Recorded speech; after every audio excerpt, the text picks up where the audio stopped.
Yo ahorita no. Sí, a la mitad más o menos. Bueno, muy buenos días.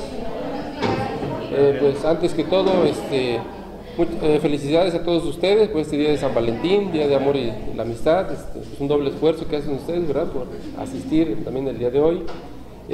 Bueno, hoy corresponde la materia de filosofía e historia de la educación, que será impartida por el maestro en Ciencias de la Educación, Miguel Ángel Hervés, ¿sí?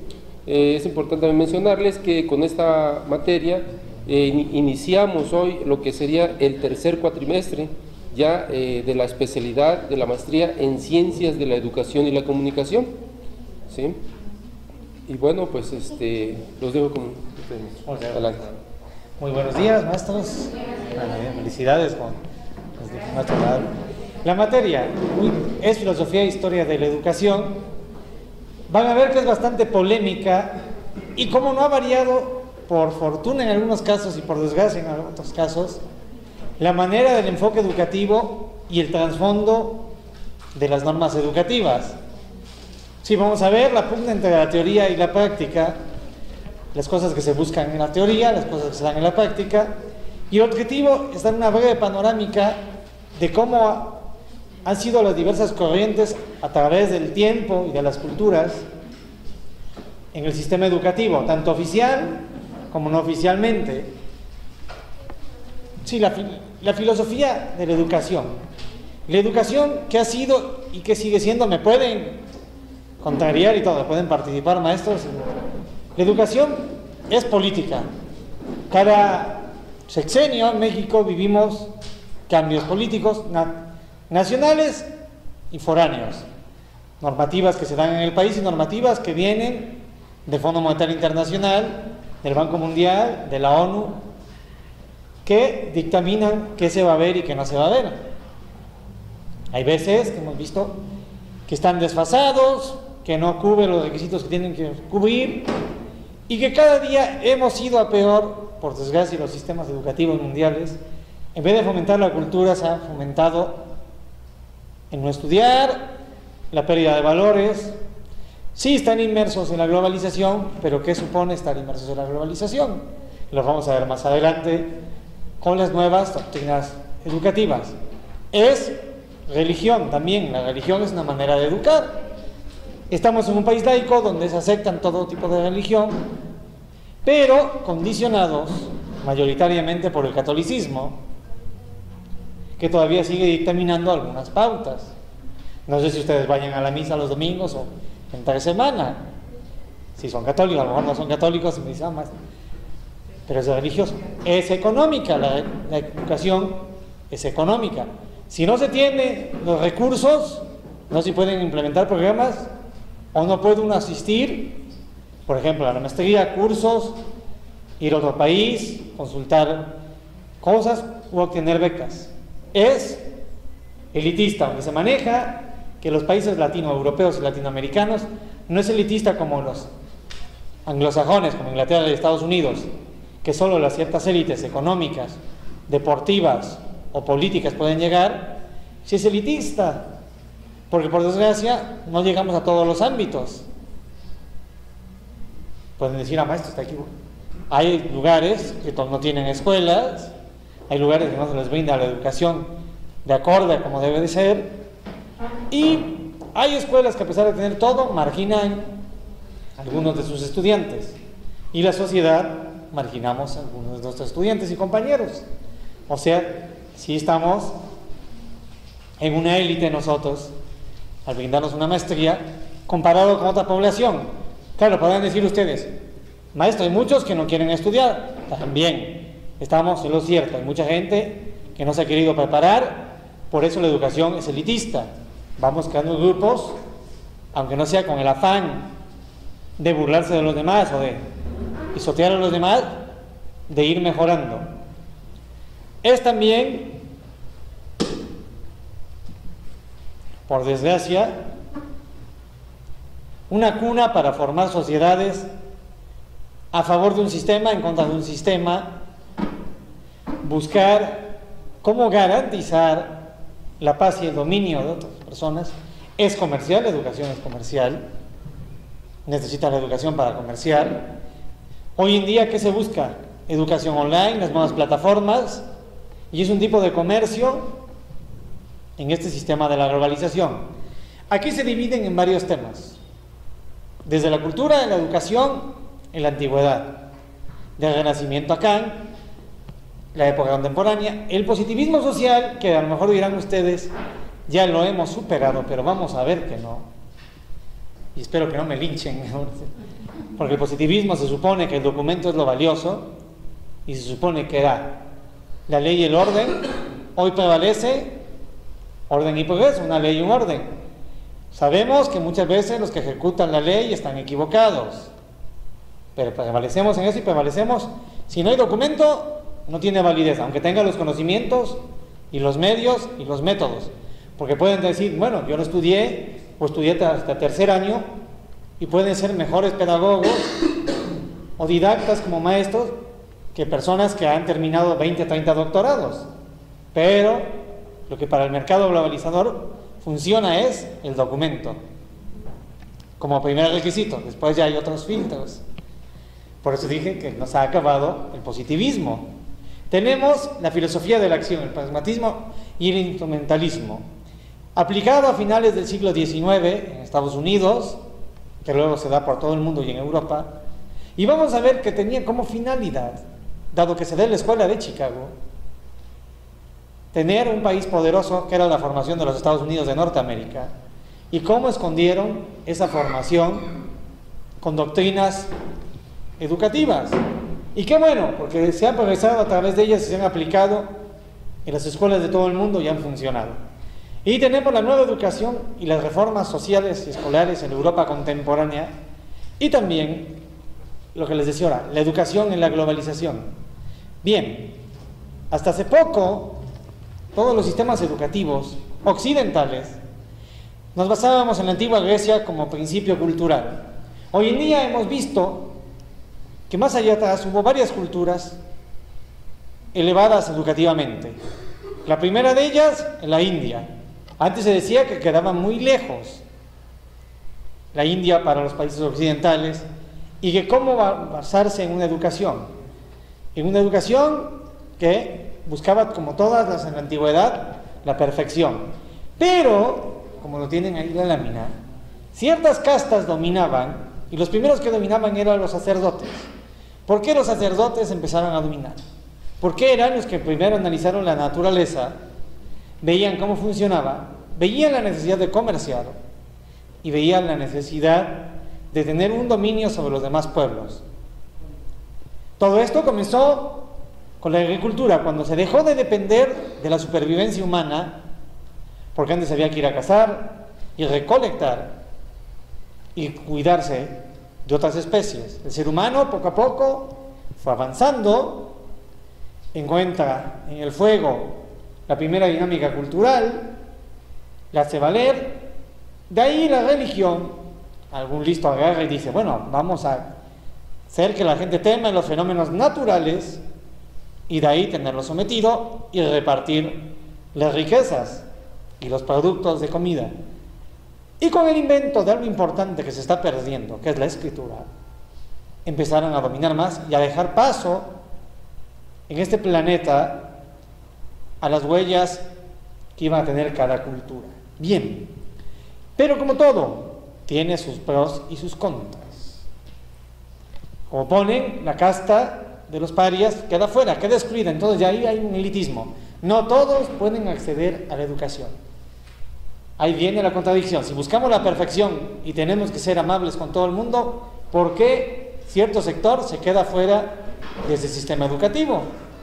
¿Qué estamos buscando? Ahí va, obreros y esclavos. Vamos a ver cómo la educación tiene eso, como les decía, es formativa.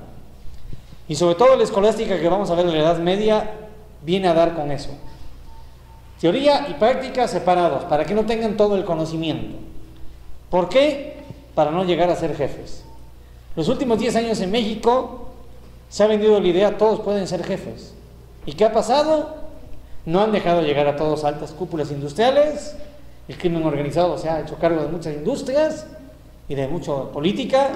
Los políticos se han visto beneficiados. ¿Por qué? Porque no todos tenemos el don de ser jefes. No quiere decir que no nos podamos preparar y aprender, pero se nace con ese arte, es un arte y hay que ser, y hay que ver que una empresa necesita también trabajadores, no quiere decir esclavos, pero sí trabajadores para que funcione. Todos ustedes dan clases, ¿o no? ¿Sí? Y tiene que haber maestros y estudiantes para poder impartir eso. No solo puede haber estudiantes o maestros por sí solos y a quien vamos a aplicar los conocimientos y sus vivencias, porque lo que damos casi todo son vivencias. Sí, aprendemos, estudiamos, llevamos a cabo teorías, 20 años estudiando, 30, 40, 50, toda la vida estudiando, pero las experiencias que adquirimos en la vida exterior son las que vamos a plasmar, y tiene que haber una cadena. Bien, ¿qué se buscaba con el yoga, con la naturaleza y todo en la India? Llegar a la perfección, el contacto con la naturaleza y llegar a ser todos maestros de nuestra propia educación. Pero ahí tienen la lámina. Ya empieza otro problema. Una cultura machista. Al hombre se le dice la piedad, el comercio, la guerra, la música, y la mujer obedecer al hombre. Entonces ya estamos cortando las alas de alguien que puede estudiar. Hoy en día sigue siendo una cultura machista la India, por desgracia. Sí dejan estudiar a las mujeres que lleguen a la universidad, pero si se quedan en el propio país es como si no existieran. Tienen que ir a Estados Unidos, a otros países donde sus conocimientos son reconocidos. Imagínense, 5.000 años después todavía sigue siendo así. La educación en China no varía mucho tampoco, basada en la filosofía y basada en un libro recopilado por Sun Tzu, El arte de la guerra, el cual se aplica en la globalización. Lo están aplicando todos los políticos en la globalización. ¿Por qué? Porque dicen, primero sé fuerte tú y después reduce a los demás. No está mal eso, no está mal ese enfoque. Primero sé fuerte tú, primero hay que formarnos, primero hay que tener conocimientos, luego aplicarlos y ver en quiénes funcionan y de qué manera funcionan. Pero aquí viene el dilema: ¿cómo lo aplicamos y a quiénes se lo aplicamos y para qué lo aplicamos? Si se supone que es para mejorar, no tendríamos que aplastar a los demás. Algunos dirán, no, pues soy político y la manera es aplastarla. Bien, destaca Confucio con sus 7 libros del conocimiento, de la paz, de contacto con la naturaleza. Todas estas culturas tienen un denominador común: la escritura, el comercio, la música, las matemáticas, el estudio con la naturaleza. ¿Por qué? Porque de la naturaleza hemos aprendido todo y era la que nos daba la pauta. El comercio daba a evitar una guerra y tener poder sobre otras culturas. Por eso es evitar importancia las culturas comerciales. La guerra, prepararse por una invasión o para atacar a otro enemigo. Y la música, porque da destrezas militares y de otros idiomas. Entonces puedes conocer más rápido de otras culturas. Y si tienen algo en contra me dicen, esto es algo que participan. Bien, todo en un cosmos. ¿Por qué? Porque de la naturaleza sale todo, de ella venimos y en ella nos vamos a quedar. Había, como en la India y como en todas las culturas, un junsí, un mentor, alguien que llevaba por el buen camino, que era el que tenía que guiar a las demás personas y ser alguien respetable y respetuoso con los demás. Tiene que ser afable, comercial, buscar ayudar a todos, y los sacerdotes deben de impartir la religión. Entonces ya había una religión. Bien. Dígame, ¿alguna duda, algo hasta aquí? Dígame. Entonces, ahí tienen. Tenemos una formación intelectual y guerrera, a la cual todos tienen que atender. Llega otra cultura, una cultura más llegada a nuestra cultura occidental, que es la cual lleva a Grecia todos los principios, la cultura egipcia. ¿Qué se basaba? Casi lo mismo que las anteriores: comercio, astronomía, geometría, escritura, varios idiomas, para que tuvieran superioridad sobre otras culturas. Eran los sacerdotes los que daban. También había militarismo, había ortografía y tenían, como sabemos, algo importante: la higiene, que abarcaba todos los sectores populares. En la Edad Media se pierde algo de la higiene por culpa del cristianismo, vuelto católico, en el cual, por atacar el judaísmo, prohibían bañarse diariamente. Varias partes de Europa, y lo veremos más adelante con la Primera Guerra Mundial, perdieron esa costumbre de la higiene. Aunque hoy parezca incomprensible, así sucedió. Bien, ¿qué pasaba? Viene una educación hebrea que sigue funcionando hasta nuestros días, y es la educación más avanzada que hay en este planeta.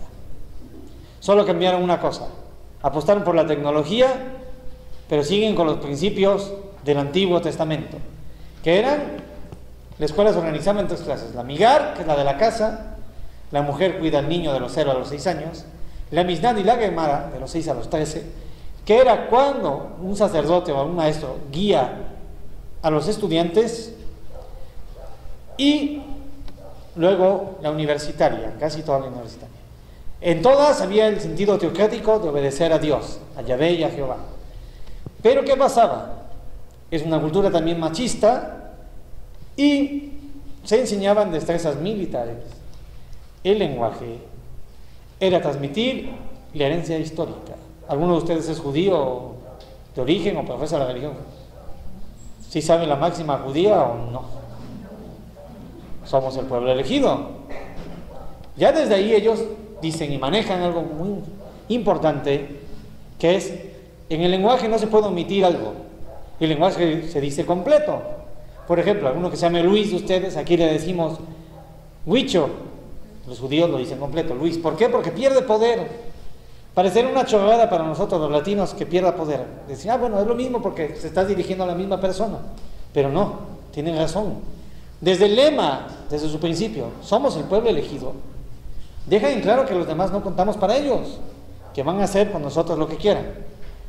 La mayoría de dirigentes mundiales son de su origen. Los comerciantes, la política en Estados Unidos, las doctrinas religiosas y educativas la manejan ellos, el grupo sionista. Saben el otro lema que se fundó en Estados Unidos: en Dios confío, porque no había nada y ahí vamos a partir. Algo de futuro hecho para futuro, que vamos a ver más adelante con la política jeffersoniana, que nos señalaba que bajo cualquier medio vamos a ocupar este planeta y lo vamos a conquistar y dominar. Así es la educación judía. Somos los únicos, estamos para servir a Dios, tenemos una memoria histórica que otros pueblos han perdido y tenemos toda la cultura. ¿Qué pasa aquí? Algo muy importante tanto para hombres como mujeres. Es obligatorio el servicio militar en Israel, 3 años, 5 años, y el último año, tanto hombres como mujeres tienen que ir a una guerra. ¿Qué quiere decir eso? Ahí está la educación militar. Tenemos que crear una guerra, haya, aunque no la haya. ¿Por qué? Tienen que ir nuestros ciudadanos a combatir. Nosotros, la cultura mexicana es antibélica. Nuestra Constitución pone que somos un país libre y soberano en el cual no hay una guerra. Estamos exentos de una guerra. No hemos tenido una guerra. Y qué bueno. A pesar de todo lo malo que pasa, qué bueno que no hemos ido a una guerra. Porque si lo que está pasando ya es grave, imagínense tener que acudir la mayoría de la población a una guerra. Bien, ¿qué pasa entonces? Ya hay una diferencia: importancia del lenguaje, una política religiosa y militar. Vamos a ver más adelante la educación mexicana. ¿Qué hacen? Los mandamientos y creer en Dios. La oración, lo que les decía, la palabra, la importancia de la palabra y la escritura. No se puede perder de vista la palabra y la escritura, porque es lo que nos va a hacer gobernar. La historia, sobre todo sagrada, de dónde vienen, a dónde van y lo que tienen que sufrir y lo que tienen que hacer. La música, como les decía, dándole habilidades militares, de idiomas y de comercio. El oficio, ahí tenemos algo que se daría en Europa en la Edad Media: escuelas de oficio y escuelas de conocimiento.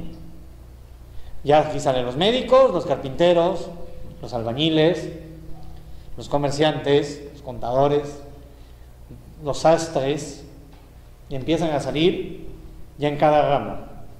Y la educación de la mujer, a pesar de ser machista, la educación judía no era desatendida, pero mira lo que les enseñaban: las sagradas escrituras para respetar, hilar, tejer, cocinar, cuidar los rebaños, y algo muy sabio, la administración de los bienes. Ahí sí supieron de que la mayoría de mujeres es mejor ahorradora que los hombres, que la mayoría de... Digo la mayoría, ¿sí? Hay excepciones, no se vayan a sentir mal. Sabemos que depende de la cultura, depende de los cambios y depende del momento. Bien, la casa del libro, se empezaba a ser expertos en caligrafía, ¿verdad? Como les decía, la escritura es la primera pauta para gobernar. Hoy en día, los medios electrónicos y las nuevas formas de escritura insignificantes nos han hecho perder ese valor. Por eso vamos camino de una autodestrucción, no tan solo educativa, sino moral y social. Bien, lo que les decía, las leyes, díganme, ¿alguna opinión, maestro? Dígame. Pueden estar en contra, pueden decir algo, maestro.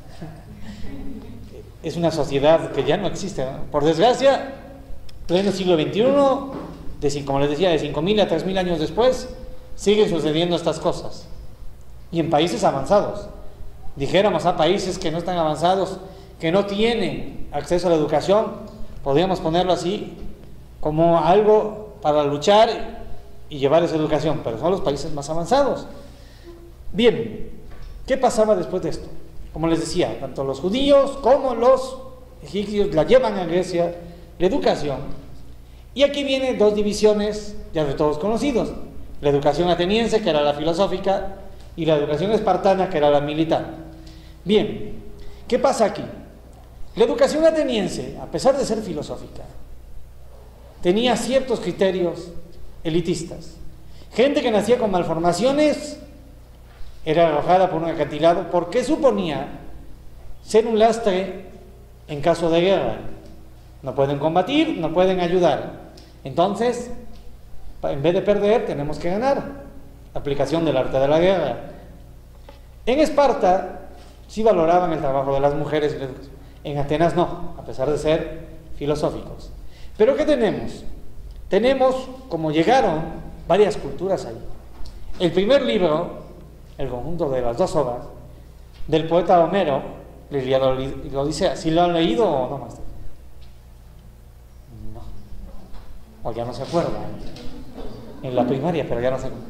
Que cuenta, no, que hay que retomarlo, y en el nivel que estamos. No tanto en el nivel... Sí, para los niños explicárselo. Dígame, maestra. No lo han leído. Está bien, vamos bien. Eso es bueno, ¿no? Es bueno porque si no lo han leído y lo empiezan a leer hoy, con otra edad, se van a dar cuenta de muchas cosas, de cómo está el mundo gobernado y cómo se repartía. Lo hace medio fantasioso Homero para disfrazar todo lo malo que hay en el planeta. La Ilíada, ¿qué pasa? Ya empieza la infidelidad. Se llevan a Helena a Troya. París se lleva a Helena a Troya. Entonces, el hermano de Agamenón, que era el que mandaba en Atenas, habla con Agamenón y dice que no va a perdonar eso y que quiere recuperar a su esposa. Agamenón, con otro fin, era militarista, se aprovecha de eso, de su hermano, de los sentimientos de su hermano, y manda navíos para atacar Troya. Manda a Ulises, por eso lo dice a Odiseo, convencer al ser semidios Aquiles para que vaya a combatir. Van a Troya, combaten, matan a Aquiles, hacen un desastre, saqueo, queman la ciudad. Agamenón queda como el principal gobernante y muestra que la educación militar era la única que valía. Obedecer al que tiene el poder, esté o no esté equivocado. Ya hay una doctrina ahí. Otra doctrina, la religiosa. Odiseo, Ulises, cuando acaba la toma de Troya, señala y se queja ante los dioses de semejante masacre y dice: ¿dónde han estado ustedes los dioses todo el tiempo para ayudarnos? Lo hemos hecho los humanos. Y los dioses lo castigan y le dicen: ahora tienes que pasar 7 años navegando por los mares para volver a tu isla, a Ítaca, al sur de Grecia.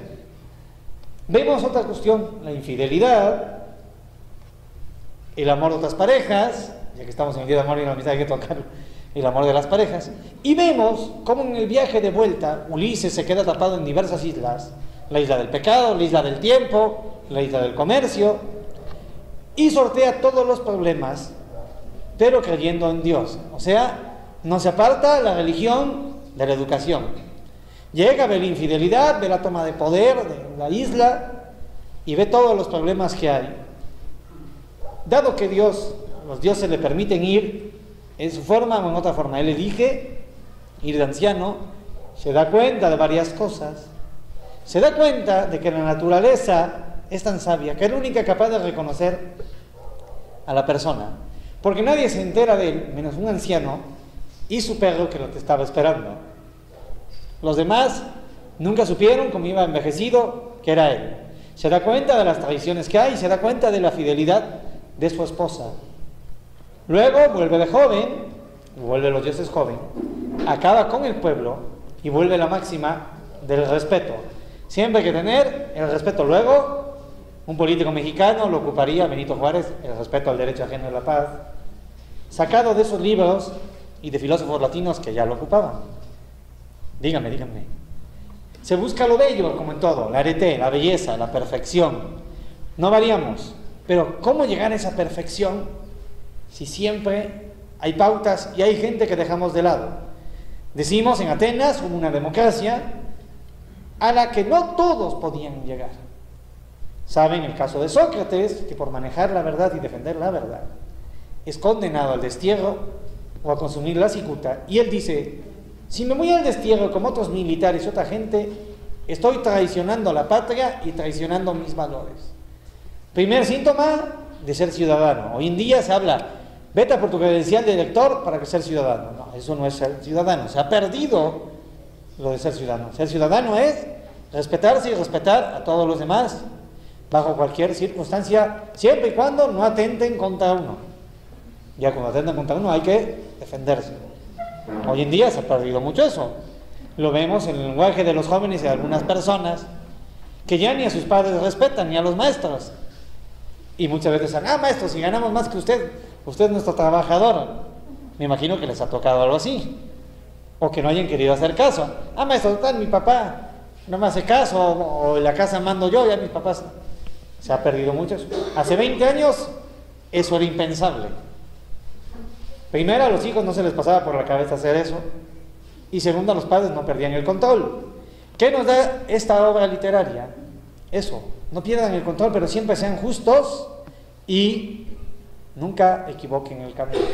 Podemos fallar en muchas cosas, pero un camino recto siempre nos va a llevar a la verdad. Eso es la perfección. La verdad no siempre quiere decir que sea buena.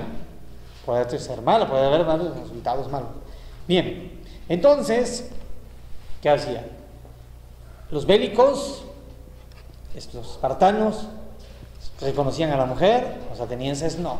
Pero bien, se formaban gente cultural y gente que tuviera los requisitos necesarios para comerciar y entablar relaciones con otras culturas y evitar así guerras. Sabemos que luego llegaron otra cultura, la romana, más poderosa bélicamente, y conquistó con sus ejércitos y con sus doctrinas Grecia y el resto de Europa. Pero ¿qué manejaba el Imperio Romano, que luego se maneja en la Edad Media por los curas? Manejaba en sus principios la rectitud, la valentía y el respeto. Luego se van viciando, como sabemos, se envician de tener tanto poder que no supieron sus gobernantes qué hacer, descuidan ciertos factores, descuidan la educación, y pasa lo que nos está sucediendo en la globalización. Por expandirse demasiado y buscar ciertos criterios, dejamos lo básico de lado. ¿Qué se les enseñaba? Que se les enseña en la Edad Media, el trivium, gramática, retórica y dialéctica. Lo que venimos diciendo, la importancia de saber entablar conversaciones con todo tipo de personas, grupos, sociedades, sin perder de lado el respeto. La retórica, saber cómo convencer al público. Un gran retórico del siglo XX, si saben quién fue, ¿no? Hitler fue un gran retórico del siglo XX. Y no solo él, todos los gobernantes durante esa etapa de la Guerra Mundial fueron grandes retóricos. Obama, el presidente de los Estados Unidos, es un gran retórico. Hizo 4 promesas y no ha cumplido ni una, pero la gente sigue confiando en él. O, aunque no confíe en él, lo sigue convenciendo. El cuadrivium, la aritmética, la astronomía, la geometría y la música. Volvemos a lo mismo, la observación de la naturaleza. Hoy en día, la educación es todo lo contrario, ¿no?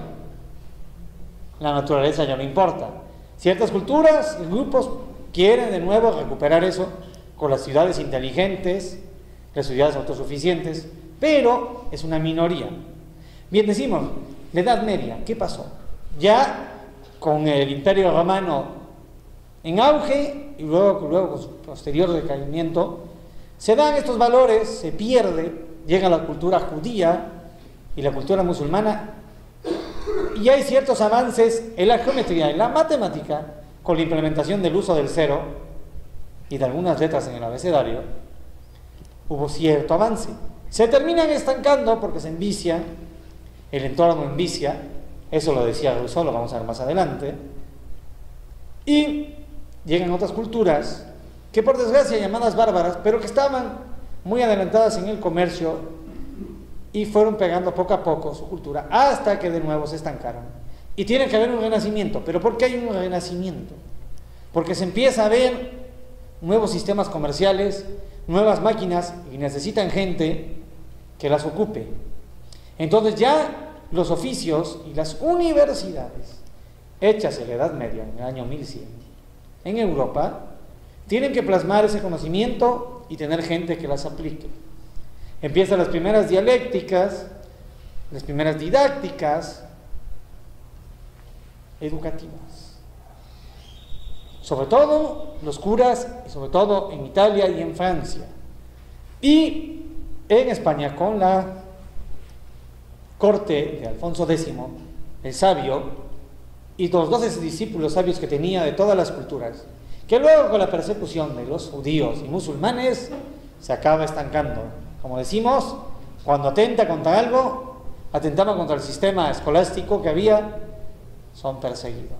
Les decía, se pierde el hábito de la higiene, la boqué, la persecución de judíos y musulmanes que se bañaban diariamente. Entonces, ¿qué había que hacer? Vender la idea. Y le venden a la población la idea, claro, con sometimiento, miedo y castigos. Es malo bañarse todos los días y es pecado. Dirán ustedes, la gente no pensaba. Sí, claro que pensaba, pero ante la imposición de la fuerza, pues tenían que obedecer. Y ante los no recursos, porque los recursos eran manejados por la iglesia, pues no les quedaba de otra que obedecen o obedecen. Bien, ¿qué pasa aquí? Varios curas se levantan en este renacimiento. Uno de ellos, Martín Lutero, que hace las 95 tesis. ¿Pero por qué se levanta Lutero? Porque Lutero había recibido la promesa del Papa de ser candidato al papado. Lo margina y entonces se rebela. Y qué bueno que se rebeló, porque si no seguiríamos todos sumidos en la religión católica y los preceptos de la religión católica, y no habría un portento de la ciencia, que es lo que va a hacer Europa del Norte, apostando por la ciencia. Entonces hace las 95 tesis, quejándose de que los curas cobraban las indulgencias, que era el documento que te salvaba de los pecados, y decía, solo Dios puede hacer eso. Pero lo hace no porque él estuviera convencido, sino porque lo dejan fuera de la jugada. Pero nos viene a beneficiar a nosotros, porque hay las nuevas teorías hanseáticas Se prima el comercio y la ciencia y se deja de solo creer en la fe. Un claro ejemplo y básico, visto en el siglo XXI. ¿Sí vieron el Mundial del 2014 o no vieron el Mundial del 2014? El partido México-Holanda. Lo vieron. Muy bien, maestros.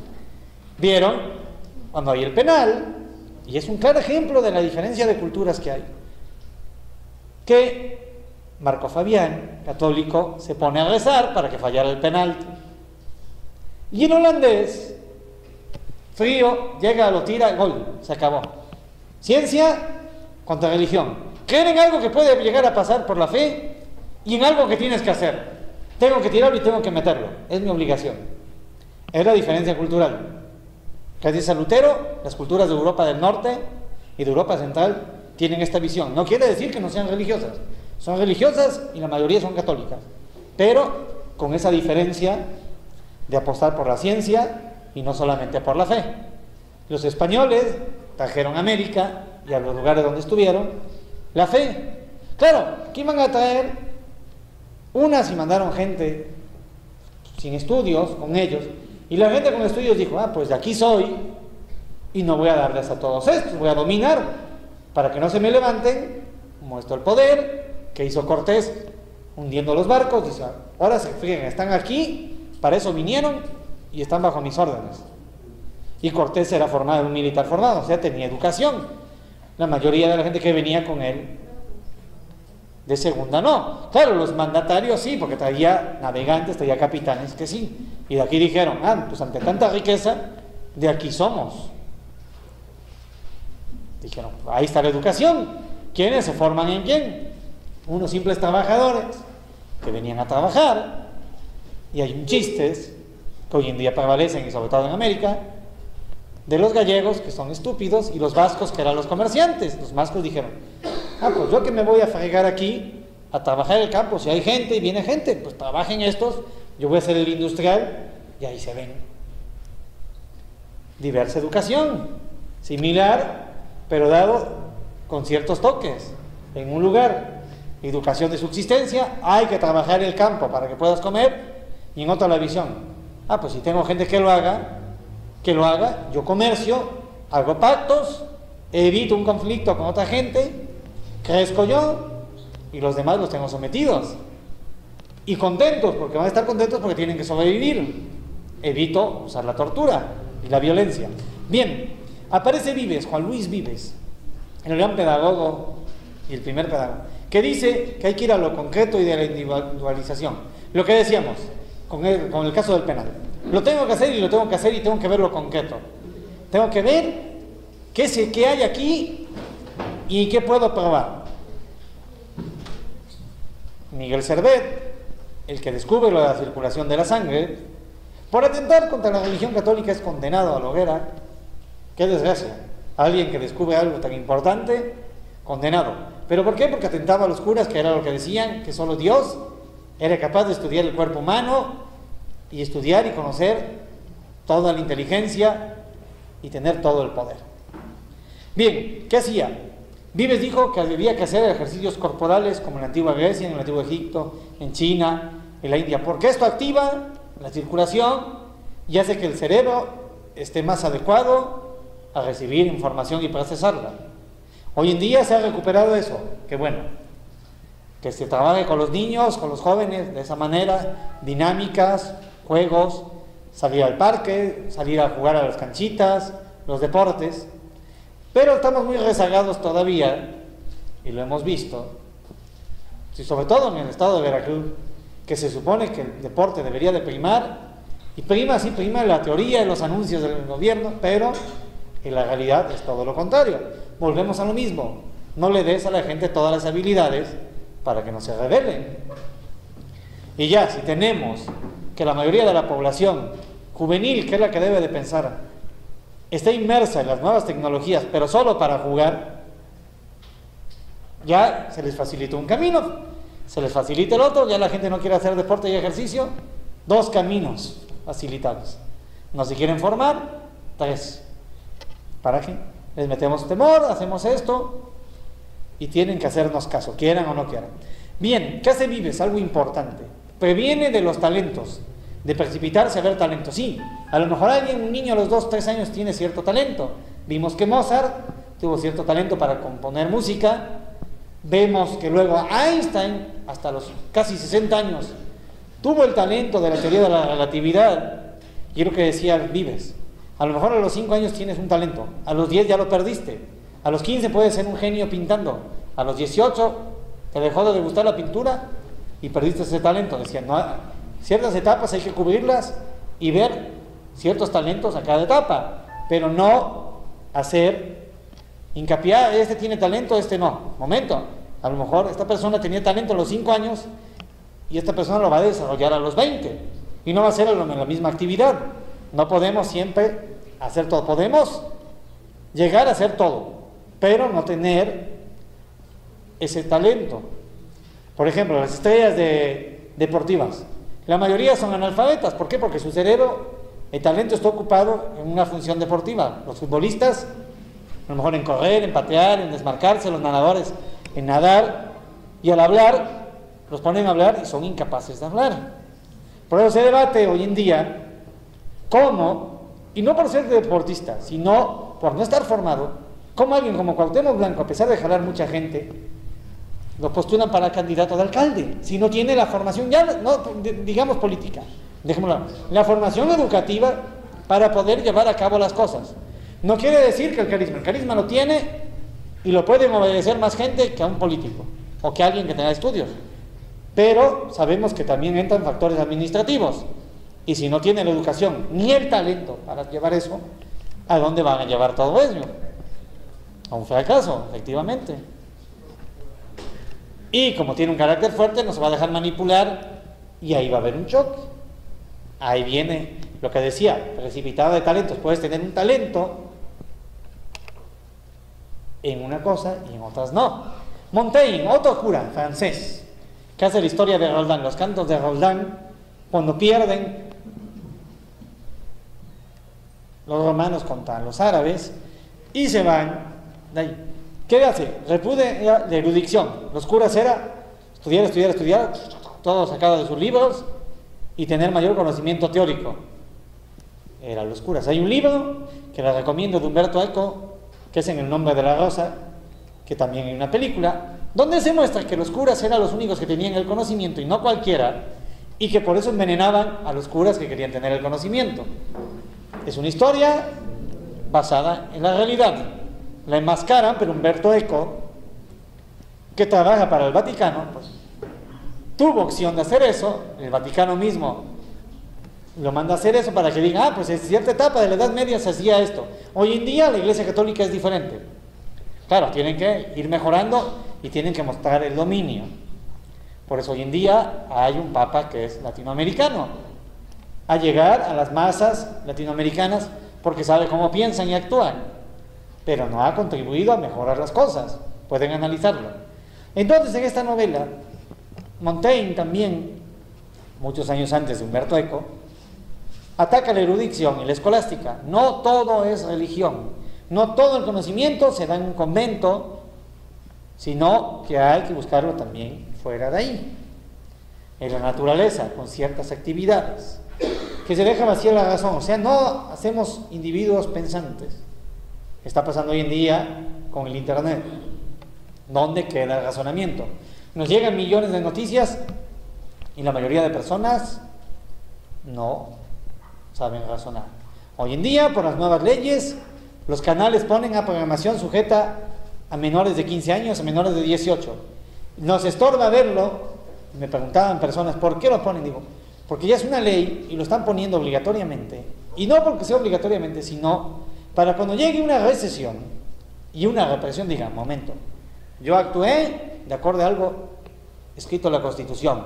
Avisé a toda la población de qué programas eran adecuados y no adecuados, poco a poco a ciertas edades, hasta que llegamos a un punto de que esta programación se va a prohibir. Ya pasó a los años 80, hay varias novelas, La granja de James Orwell y 1984 de James Orwell, donde hay racionamiento de alimentos y de cultura. Fahrenheit 451, la temperatura que se queman los libros, que los bomberos que quemaban los libros, ahí muestra también lo mismo. Vamos a volver a llegar a eso. a que haya sí, dirán ustedes, pero maestro, pero tenemos un montón de medios que la educación real podemos llegar, sí, pero ya hemos visto que se están prohibiendo ciertos contenidos. Entonces esa flexibilidad y búsqueda de la verdad se está acabando.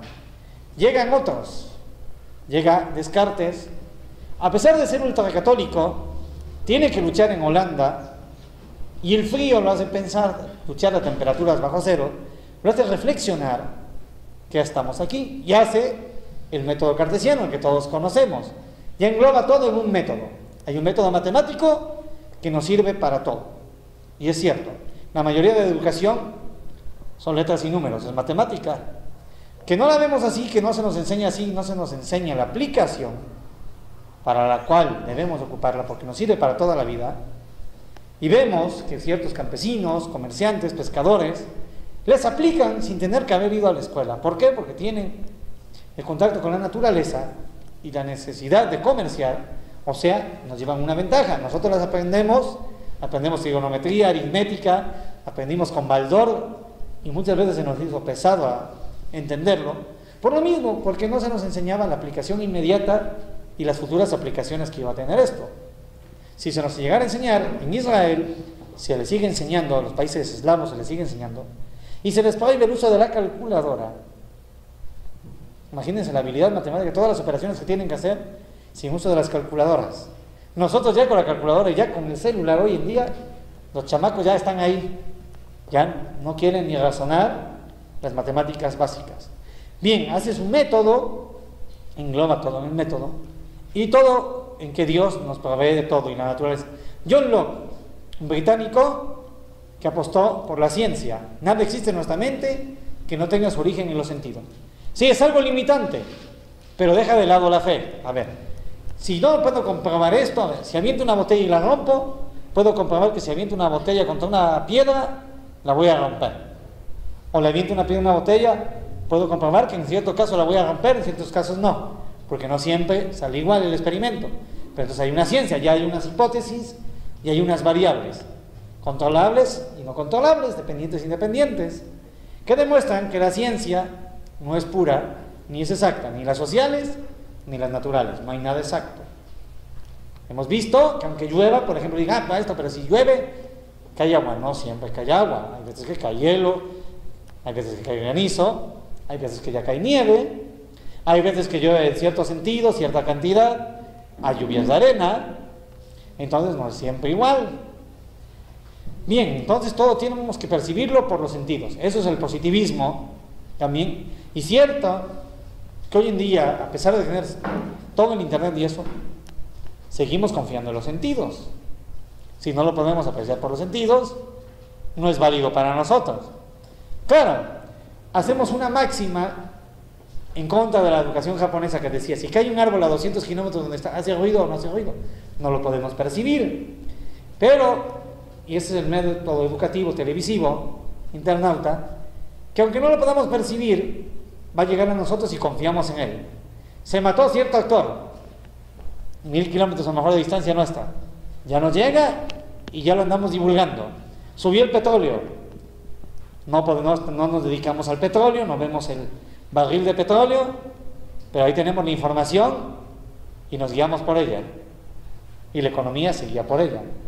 Bacon divide las ciencias en 3 partes, y es como se divide en las culturas anglosajonas: la ciencia histórica, la imaginación o poética y la filosófica. La histórica solo es para relatar y dar los conocimientos de la fe y eso.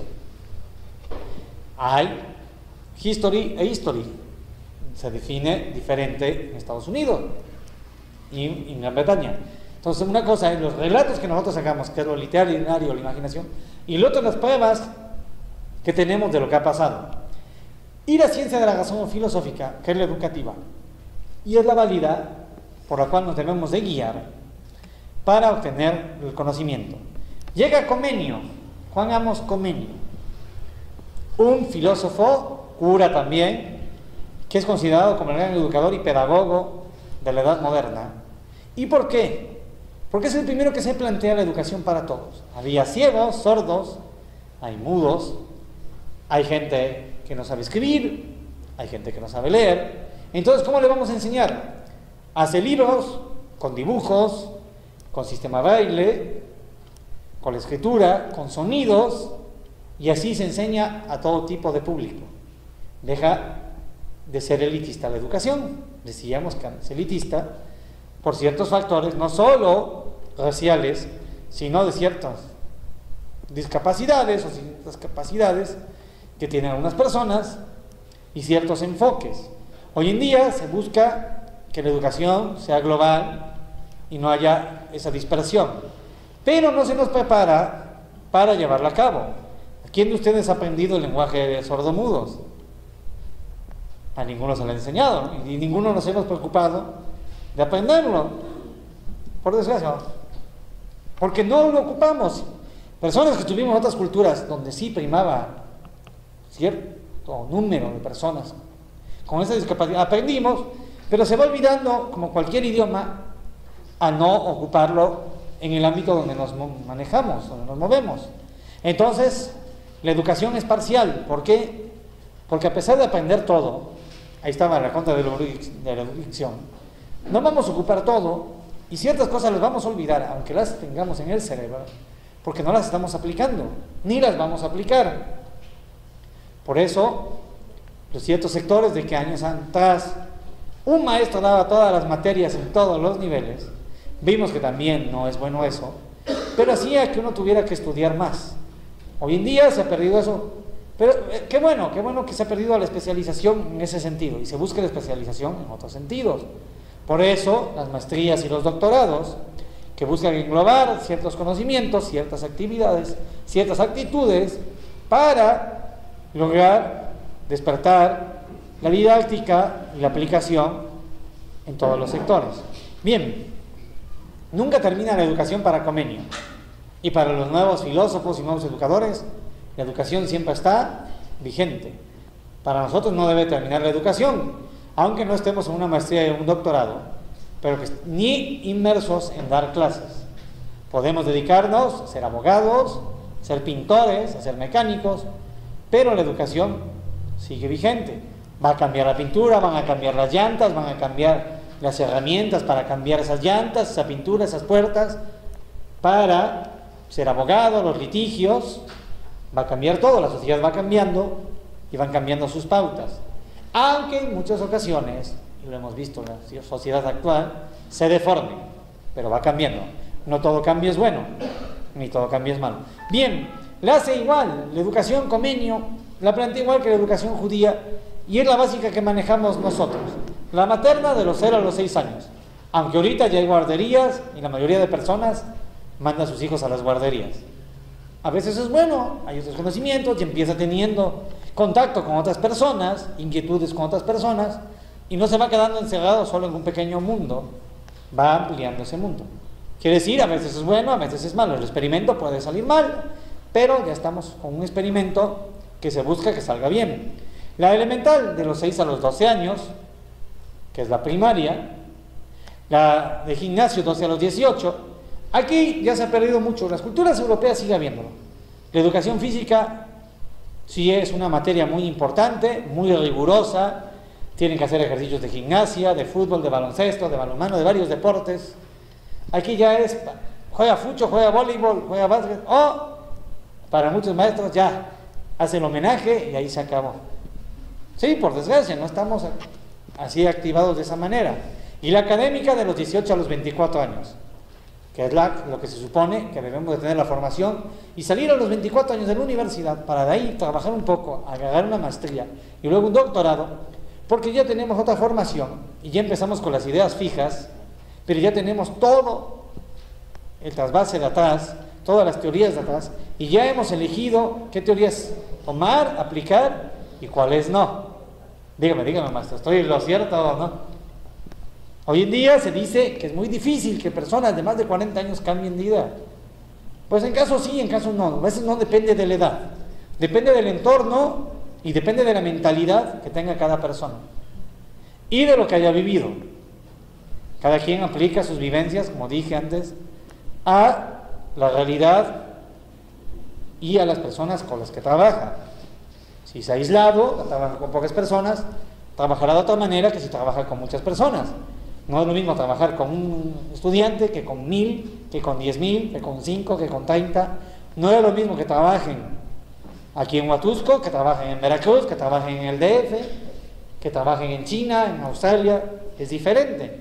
Aunque las normativas sean casi las mismas. Hay una pauta del Fondo Monetario Internacional y del Banco Mundial. La educación debe de ser así. Pero sabemos que cada lugar tiene aplicaciones diferentes debido a sus valores. Bien, la ilustración. ¿Qué pasa en la ilustración? Cuando se empieza a pensar en Francia que la educación no es para todos. La educación es para los sabios y para los que van a ostentar el poder porque lo necesitan. Necesitan formarse presidentes, políticos, gobernantes. Aparece Maquiavelo, unos años antes, con su libro El Príncipe, donde educa a los príncipes de los ducados italianos de cómo deben de ser, y que si hay que imponer la fuerza, se debe de imponer. Napoleón lo criticaría y diría que alguien que no ha sabido gobernar y no ha sido militar, no sabe cómo gobernar. Parte uno tiene razón, parte el otro tiene razón.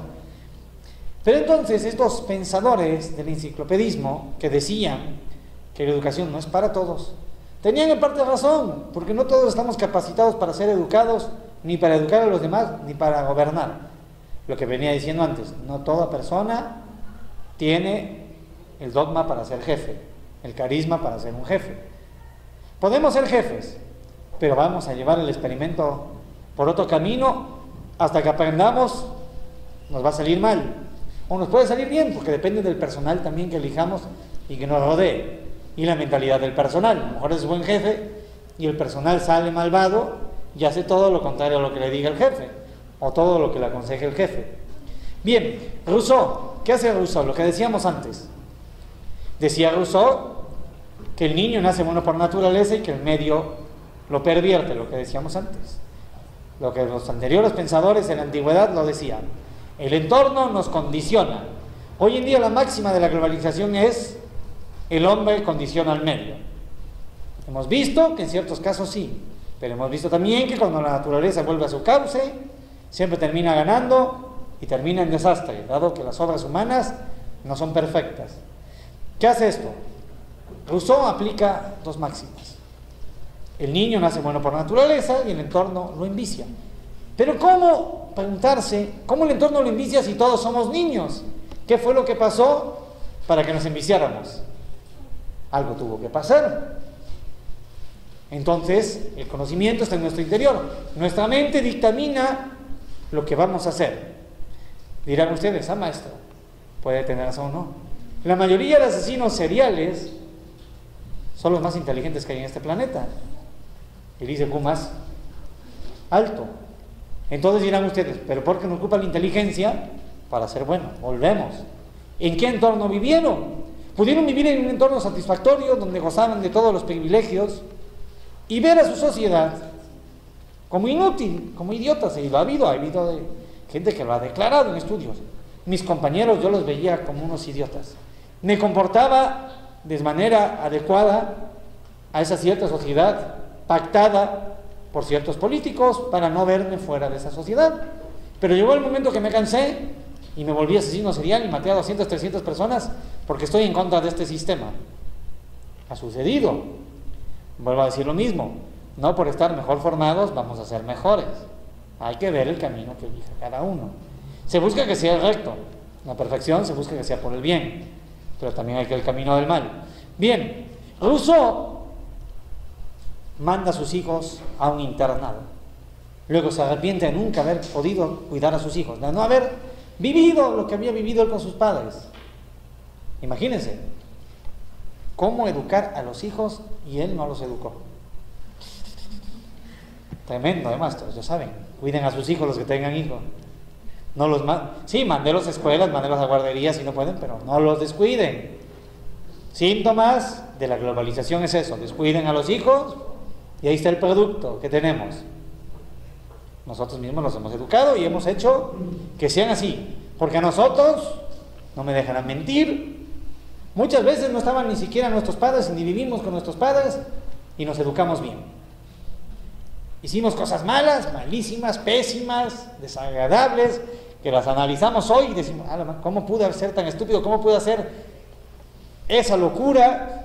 Golpear a mi compañero, aventarle una piedra, pero maduramos. ¿Por qué? Todavía se ocupaba la razón. Hoy en día ya no, ya se prima no ocupar la razón, entonces ya no podemos analizar eso. No quiere decir, es que los últimos 10 años la economía se ha vuelto que tienen que trabajar los dos. Siempre ha sido así, siempre ha sido así. A veces las mujeres trabajaban solo en el hogar, era la función en el hogar, trabajar con los hijos, cocinar esto, pero es un trabajo. Siempre ha sido así. Los últimos 30, 40 años con la neoliberación, el neoliberalismo social, cultural y económico, la pareja ha tenido que ir a trabajar, ya no solo quedarse en la casa. Pero ha pasado, como les digo, en nuestra sociedad nosotros nos formamos así y la mayoría somos buenos, la mayoría. ¿Por qué perder ese eslabón? Dirán, se han perdido los valores. También se perdía, porque también decíamos groserías y también a veces les contestábamos a nuestros papás y a nuestros familiares y a nuestros compañeros. A lo mejor a nuestros papás y a nuestros maestros no, pero a los compañeros sí, había momentos que nos hartaban y les contestábamos igual y los golpeábamos y todo, no me dejarán mentir. O dejábamos de llevarnos con ellos. Entonces, ¿qué ha fallado? Ha fallado eso, perder el contacto con la naturaleza, perder el contacto con la razón. Entonces, en Prusia, yo me voy haciendo saltos así para que vean la aplicación de esa época con la de ahorita, cómo estamos aplicando ahorita todos los conocimientos. Se instituye el primer estado educativo, Prusia en 1717, hoy Polonia, algo digno, pero algo también, ahí está, la educación es obligatoria, es algo de poder, es un síntoma de poder, como de control. Nosotros, como les dije, podemos educarnos solos, hay culturas y hay personas que hoy en pleno siglo XXI se educan solas en sus casas, no quieren dejar a sus hijos que vayan a escuelas y eso, porque suponen que es el atraso, que es la perversión y que quieren que alguien sea recto, o sea, así. Hay comunidades amis, huicholas, hay comunidades en Canadá, de ciertos indígenas todavía, en la India, en ciertos lugares que predominan, que van a ser educados de tal manera y no van a salir de ahí, todavía pleno siglo XXI. Ya empieza el civismo y el patriotismo. ¿Por qué? ¿Por qué el civismo y el patriotismo? La lealtad a una nación.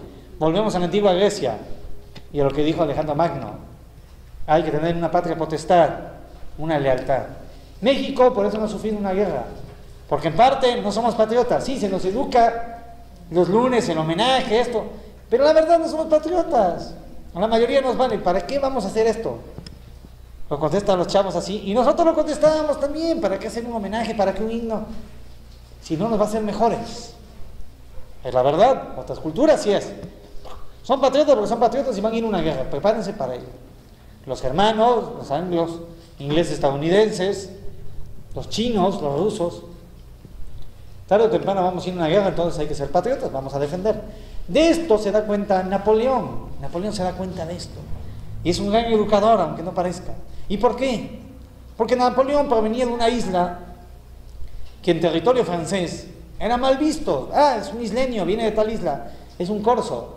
Eran mal vistos, porque habían sido los primeros piratas y gente ladrona y eso, y gente atrasada. Él se forma en la Academia de París, de militares, escala porque es inteligente y tenía el talento para ser mandatario y militar y estratega, y es el que termina la Revolución Francesa y crea su imperio. Hay ciertos avances, ciertas culturas, y él dijo, vamos a hacer un sistema educativo único, en el cual todos tengan que estudiar y todos lleguen a la especialización, a la universidad. Unos a la Academia de Bellas Artes, otros a la Academia Militar, otros a la Academia de Ciencias, otro de Política, otro de Deportes, y empiezan las grandes academias. Y así se crea un nacionalismo, defender solo al que está en el poder. Así se logró. Lo destituyen, lo mandan a la isla de Elba y de Santa Elena luego, y vuelve a lograr el poder hasta que lo confinan, porque la población lo quería, por lo mismo. Avance, hagan confiar el poder. Por eso, para tener poder hay que tener educación. Froebel, el gran creador y diseñador de los jardines de niños. Algunos de ustedes trabajan con niños, ¿no? ¿En jardín de niños o no? Sí trabajan. ¿Y ocupan los métodos de Froebel o ya no? Bueno, en su momento conocemos que consistía, ¿no? Los dos, pero ya no se utiliza Pues, tanto, sí se trabaja con los sentidos y todo, pero pues ya tenemos otras teorías, digamos. Más avanzadas, que han funcionado mejor y que funcionan mejor con los niños y con las personas. Bien, Froebel volvíamos lo mismo, a lo básico. Casi todos los que trabajaron teorías para jardines de niños vuelven a lo básico, a la naturaleza, al contacto con las personas, al juego, a buscar la música. Pero hoy en día ya se trabaja, como dice la maestra, con otros métodos. Ya está Vygotsky, está Makarenko, hay otras doctrinas, está Montessori, que aunque Montessori se había hecho para primaria y secundaria y universidad, se aplican ahí. Está Pestalozzi. Y entonces, ¿qué hacían? Volvemos, el juguete, el lenguaje, los gestos, la educación en conjunto. Pueden estar en contra, estos. La maestra ya dijo, hoy en día ocupamos otros métodos. Y es verdad, ya hemos sobrepasado el método de Froebel.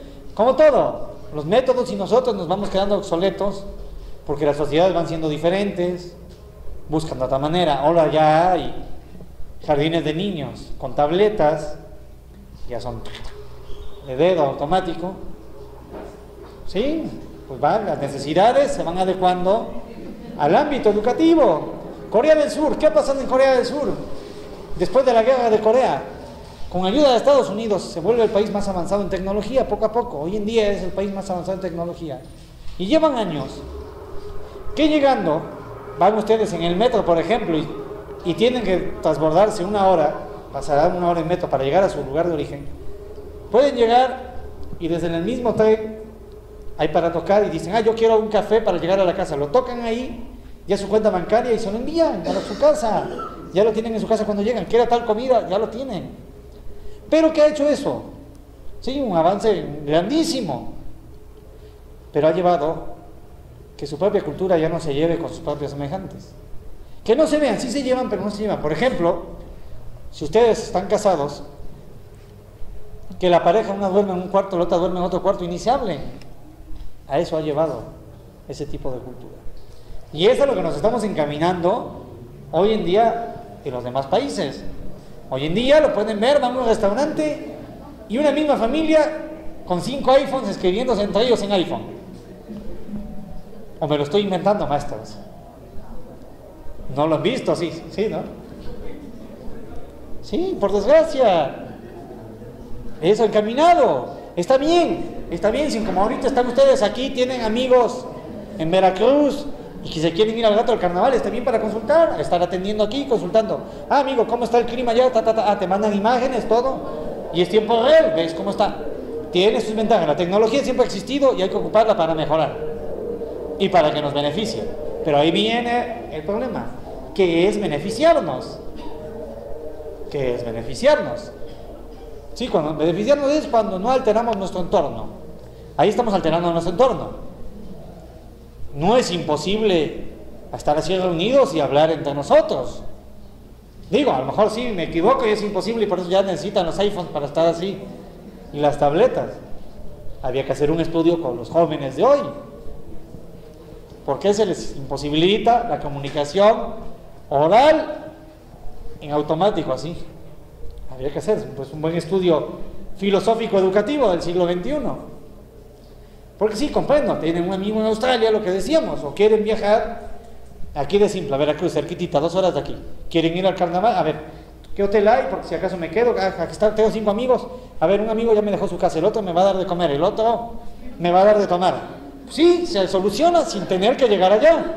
Antes había que llegar allá, o cuando había teléfono, una llamada de teléfono, y si no estaba en la casa, pues ya no sabíamos. Tiene sus ventajas, es educativo.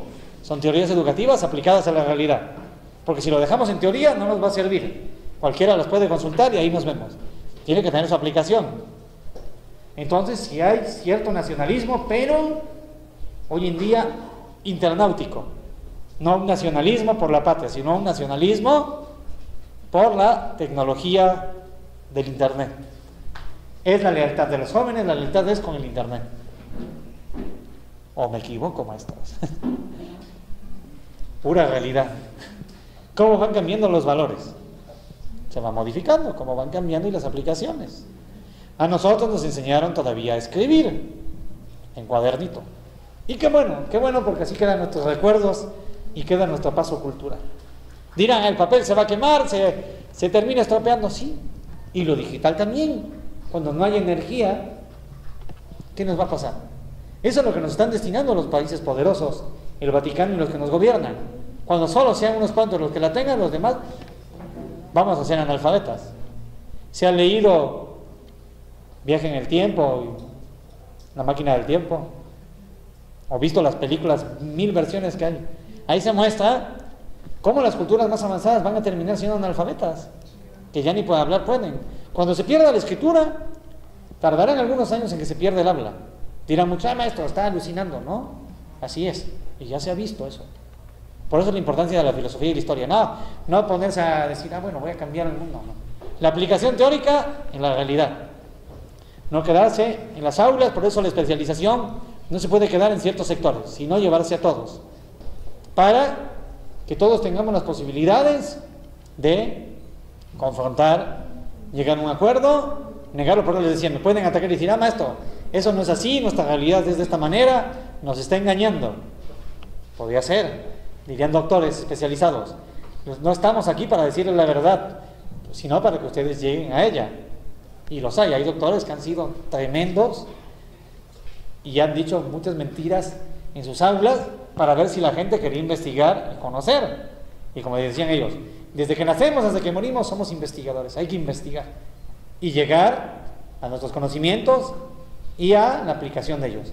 Kant, ¿qué tiene que ver Kant con todo esto? Un gran nacionalista, y aquí viene el romanticismo alemán, pero no el romanticismo entendido del romance, de decir, cariñoso, no, de decir la lealtad a la patria y la lealtad a la cultura. El idioma alemán, volvemos a la importancia de los idiomas, es un idioma de mando, igual que el chino, igual que el hebreo, son idiomas de mando. El latino es un idioma romance, de transmitir sentimientos. Nosotros nos vamos por lo sentimental. No, es que no hay que pegarle al niño, no hay que atacar al niño, no hay que regañarlo, porque lo vamos a hacer menos, tal. Y allí es de mando, obedeces porque obedeces. Y ya desde niño te vas escuchando el tono, y ya no hace falta imponer eso de obedeces, ya sabes que tienes que obedecer, que tienes ciertos patrones que cumplir. Seas doctor, seas mecánico, seas político, seas futbolista, seas carpintero, agricultor, lo tienes que cumplir, y por eso progresa. Los latinos, como digo, somos más sentimentales. Trabajar en el campo, yo trabajar en el campo, para eso estudié 5 maestrías. No, si se escucha así, ¿no? Muchos dicen eso. Lo que decíamos, se ha vendido la idea los últimos 10 años de ser jefes, pero también hay que tener trabajadores, y si no sabemos hacerlo, ¿cómo vamos a ser jefes? No quiere decir tener que hacerlo, pero a lo mejor visto. Bueno, mi abuelo cultivaba papa, mi tío cultivaba azúcar, viví, lo ayudaba, pues bueno, aprendí. Sí, que hay gente que tiene que trabajar esto y otra distribuirlo. Mis abuelitos no aprendieron ni distribuirlos porque eran de campo, pero yo sí. Bueno, a ver qué gente, qué personas hay, y distribuimos y hacemos una gran industria. Pero hoy se ha perdido eso. Por lo mismo, la educación viene siendo dictaminante de la pauta que vamos a vivir. Bien, hay esto. Y qué bueno. Hoy en día, con sus aparatitos, que todos lo tenemos, podemos consultar millones de libros. Y gratis. Hay otros enlaces de universidades que ponen que los pueden consultar y no te dejan. Ahí ya viene el elitismo. Ciertos sectores tienen este conocimiento. Hay ciertos libros de Harvard, de Yale que no podemos consultar, que serían buenos consultarlos porque ahí están plasmadas cómo nos están gobernando. Pero por lo mismo, no nos van a dejar ahí porque es elitista, y si cobran $100,000 al mes la estancia, no van a dejar que todo el público sin pagar llegue a esos conocimientos. Ya ven, si es elitista. Bien, ¿qué hacía esto? Kant nunca viajó, nunca salió de su ciudad de Alemania, pero describía la geografía tal como era, y acertó en muchas descripciones de los pueblos y ciudades europeos y del mundo. ¿Por qué? Me imagino que porque tenía gente y le llegaban los conocimientos, los libros, para saber cómo era y hacerse una idea de cómo son las personas. Pero aquí vienen ideas a priori y a posteriori, que es lo que manejaba Kant. Antes podemos hacernos una idea, a lo mejor ustedes hoy se hicieron una idea de cómo iba a estar la clase, a lo mejor alguno de ustedes dijo, va a ser divertida, va a ser buena, a lo mejor alguno de ustedes dijo, no, pues ¿para qué voy? Otros dirían, ¿qué voy? Y a posteriori se van a hacer otra idea y van a decir a lo mejor, no, pues ¿a qué fui? Me hubiera ido de carnaval o con mi pareja o con mi hijo a disfrutar el día de San Valentín. Así nos manejamos, ciertas cosas a priori, ciertas cosas a posteriori. Decía la escuela de Frankfurt en pleno siglo XX, a principios del siglo XX, todavía seguimos guiándonos por mitos. Otras culturas dicen, no, ya, los mitos ya no existen, la mitología era una locura. Todavía seguimos guiándonos por mitos. Está nublado, va a llover, y a lo mejor no llueve. Está lloviendo, va a ser frío, a lo mejor no hace frío. Ahí está el carnaval de Veracruz, va a estar bonito, a lo mejor está feo, sale chafa, nos vamos a divertir, a lo mejor no se divierten. Todavía seguimos basándonos en mitos. El joven con la tableta va a aprender más, o va a aprender menos, el otro mito. ¿Quién sabe? Hasta que lo apliquemos, no sabemos. Todos seguimos viéndonos en mitos. Decía que hay que ser sensibles a las cosas, la experiencia sensible. Sí, los sentidos, todos los sentidos tienen que plasmarnos lo educativo. Seguimos siendo por los sentidos. Decimos que la mayoría, pues hay visuales, auditivos, kinestésicos, y que la mayoría somos visuales porque si no vemos no vamos a aprender. Aunque realmente somos auditivos, porque si no tenemos nosotros audio, pues no vamos a comprender. Díganme qué han aprendido más, del contacto con otras personas y hablar con otras personas, o de leer.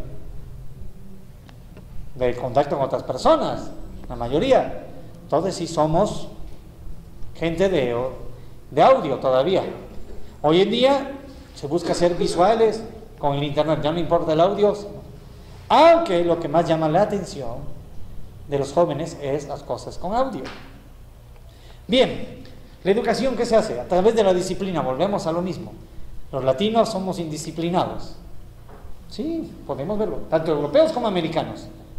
Los españoles, los portugueses, los franceses del sur, porque en el norte sí son más disciplinados, los italianos y sobre todo los del sur, son indisciplinados. Los bares abren las 24 horas, hay vicios, hay juegos, hay casinos, hay turismo, y los anglos y los centroeuropeos son 8 horas, 8 horas, 8 horas. 8 horas de trabajo, 8 horas para hacer tus funciones y 8 horas de descanso. Los bares cierran a las 12 de la noche, como en Estados Unidos y todo, máximo 2 de la mañana y ya te tienes que ir a tu casa porque no hay lugar donde te vendan algo. ¿Por qué? Para estar íntegros, para que el cerebro recupere todo ese desgaste. Aquí, todo lo contrario, abre las 24 horas. Sí, es otra mentalidad, porque ven como negocio, es política, la educación es política. Si así los tienes contentos y gobernados, dales todo eso, bríndales esa oportunidad. Mundial 2010, el fútbol es otro sector educativo. Mundial 2010, se lo regalan en España, ¿por qué? Bares, hay que activar la economía de esa manera y tener a la gente contenta en el peor momento. 2014, lo sacan de la primera fase y la economía está fregada, ¿pero por qué? Los quiero trabajando. Soy un político nuevo y los quiero trabajando. Tienen que producir para mí, para el político, para Mariano Rajoy, que es el presidente. Yo quiero llevarme todo y me voy a llevar todo. Aquel socialismo permitió diversión, permitió cultura y se llevaron. Pero ahorita es trabajar, es sometimiento. Viene la nueva normativa. El que tiene el poder es el que organiza todo. Ya ven cómo van. Sí, y funciona. Si no funcionara, lo quitarían. Hubo una ley seca en Estados Unidos que funcionó durante 20 años. ¿Por qué? Porque llegaban mafiosos italianos, llegaban mafiosos irlandeses. A ver, yo soy el presidente aquí. Ustedes me van a vender esto y van a enviciar a todo este sector. A mí me dan cierta cantidad y se acabó. Lo que está pasando ahorita, ¿no? Ustedes me hacen esto. A mí, mientras no me toque, me den esto, lo hacen. Y luego, ¿por qué se acaba? Porque ya habían tomado mucha fuerza y el gobierno dice, un momento, ya es hora de retirarlos a todos antes de que nos sobrepasen. Va a terminar pasando esto aquí también. Y lo vamos a vivir, a ver cómo sale. Bien. Entonces, ¿qué pasaba? ¿Qué pasaba en la época? Van variando, van haciendo cosas de ilustración, van mejorando. Kant, llega Hegel. ¿Qué nos dice Hegel? ¿Qué clase? La dialéctica, la importancia de la dialéctica hace lo que todos aplicamos. Lanzas una tesis, un postulado, haces una antítesis, dices tú, bueno, a ver, yo estoy en contra de esto, lo que les venía diciendo. Ustedes me pueden decir, no, maestro, nos está engañando y esto es todo lo contrario. Hacen su antítesis. Luego lo analizan, dicen, bueno, no, el maestro esto sí, los jóvenes esto, las personas, y hacemos una síntesis. Y de ahí lanzamos otra tesis en contra de ello y buscamos realizar otra antítesis de lo que nos sale, otra síntesis, y así nos vamos. Por eso no está acabada la educación. Llega pues tal... Sí, descansamos un tantito. Sí. ¿Para qué? Adelante, maestro, los veo ahí muy... ¿Quién? ¿Yo? ¿Quién? No. Ya estaba pactado, maestro. Dijeron, se emociona el maestro y nos va a castigar. No.